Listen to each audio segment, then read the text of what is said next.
Dans la capsule précédente, nous avons vu l'analyse dimensionnelle d'une onde de choc, donc en mécanique des fluides. Maintenant, attardons-nous à l'analyse dimensionnelle en mécanique des solides, parce que ça marche tout autant. Donc, c'est quoi le système le plus simple auquel on peut penser en vibration? Ben, ce sera un système masse-ressort. Donc, on va faire l'analyse dimensionnelle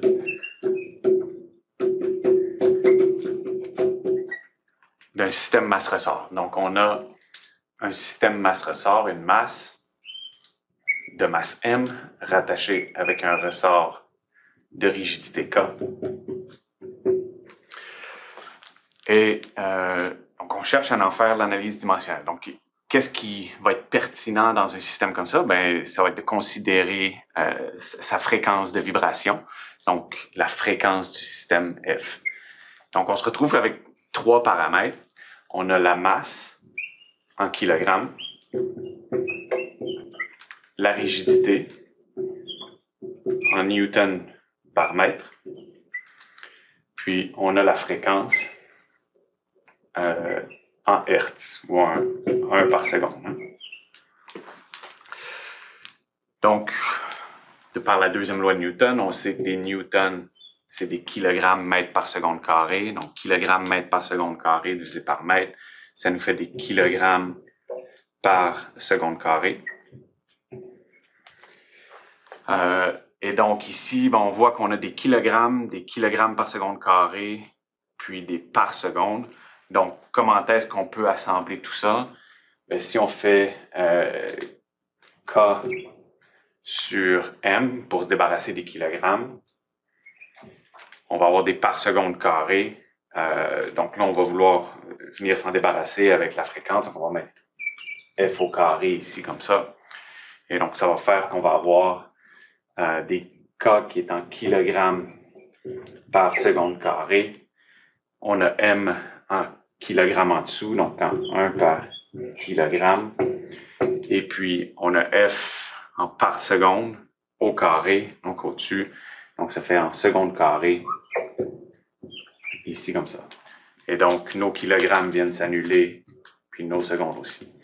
Donc, on se retrouve avec un nombre adimensionnel ici, la rigidité du ressort sur la masse de la masse et la fréquence au carré du système. Donc, on a un système, on a un nombre adimensionnel, donc K sur M F carré. Et puis, dans le fond, c'est que si on a un système qui est autosimilaire, donc si on vient considérer ce système-là dans le temps, ou on le compare à un autre système qui a les mêmes trois paramètres, on va avoir en fait que ça, c'est une constante par le principe de similitude. Et donc, si ça, c'est une constante, bien, ce qu'on peut dire, c'est que la fréquence de notre système, si on l'envoie de l'autre côté, puis on en tire la racine carrée, on va voir que la fréquence, elle va être proportionnelle à la racine de K sur M. Donc, ici, on avait une égalité avec une constante, mais comme on ne connaît pas cette constante-là, on la remplace par une proportionnalité ici. Donc, on a vraiment juste une proportionnalité. Et puis, c'est bien la proportionnalité à laquelle on s'attend pour un système masse-ressort. Donc, exemple, je vous en conviens, très simple. On peut l'appliquer à quelque chose d'un petit peu plus compliqué. Donc, si par exemple, on vient considérer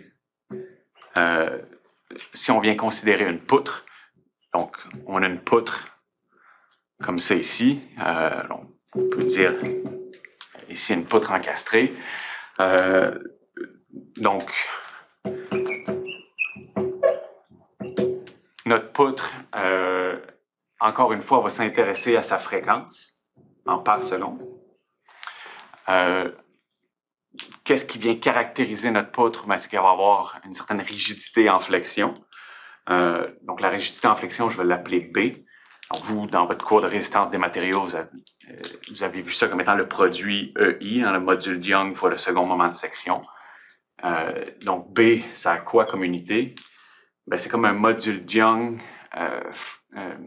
donc qui est en newton par mètre carré ou en pascal, multiplié par le second moment de section qui est en mètres à la 4. Et donc, notre rigidité en flexion, c'est comme des newtons mètre carré.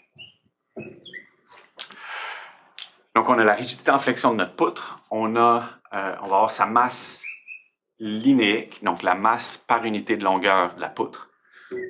Donc, ça va être des kilogrammes par mètre.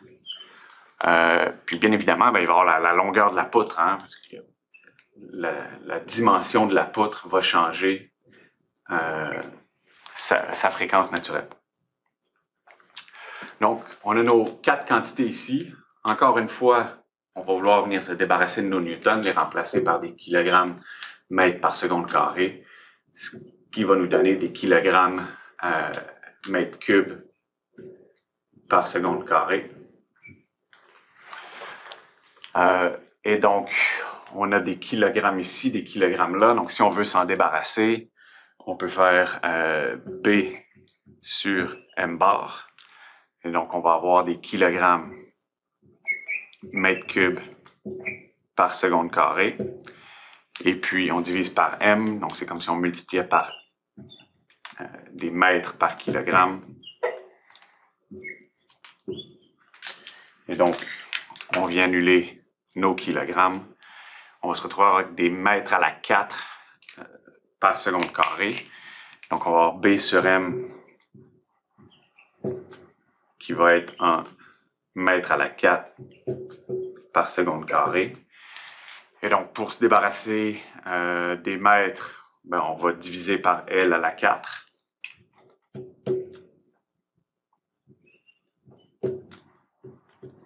Et puis, pour se débarrasser des secondes carrées, on va utiliser la fréquence au carré.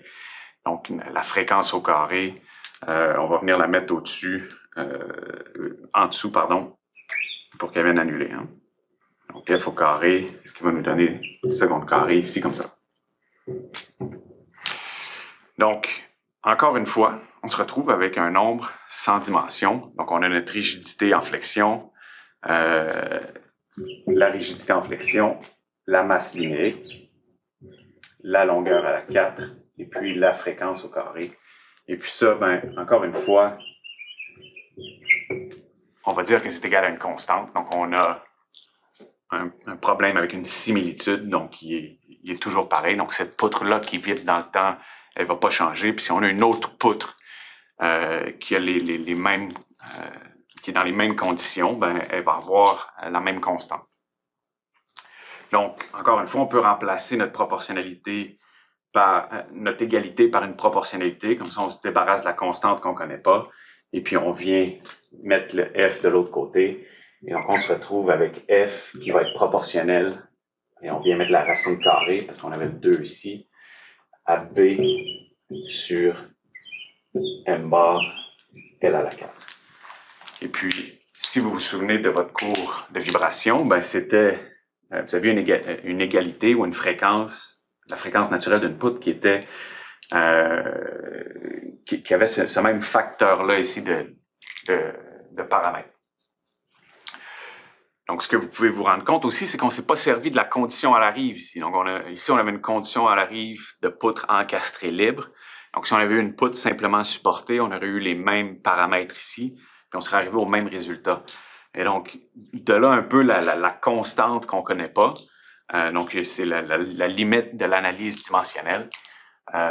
Donc, on a une proportionnalité ici. Et puis, cette constante-là, elle serait valide juste pour certaines conditions rive bien particulières. Voilà.